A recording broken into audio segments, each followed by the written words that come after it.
Oh, mais je crois bien qu'on va se régaler avec ce vieux vin là. Sérieusement?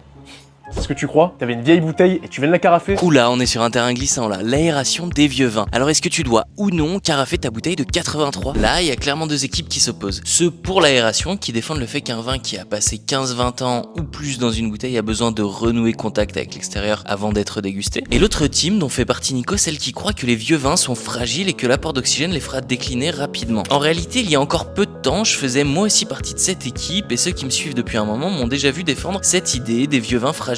Mais depuis peu, j'ai légèrement modifié mon avis sur la question et avant de te dire si oui ou non c'est une bonne idée de carafer les vieux vins, je poste ici une vidéo par jour autour du vin. Donc abonne-toi si tu veux améliorer tes connaissances en moins d'1 minute par jour. Et c'est après quelques commentaires sous certaines de mes vidéos que j'ai décidé de faire des tests d'oxygénation sur des vieux vins. Et à ma grande surprise, la plupart se sont révélés bien moins fragiles que ce que j'imaginais. Alors je privilégie quand même une oxygénation lente en ouvrant la bouteille plusieurs heures à l'avance, voire la veille. Mais lorsqu'on ouvre un vieux vin pour le boire dans les 15, 20, 30 minutes qui suivent, le carafage peut être une excellente option. Attention tout de même à certains vins plus fragiles que d'autres, les pinots noirs par exemple. Et dis-moi en commentaire de quelle équipe tu fais partie, plutôt aération ou prudence?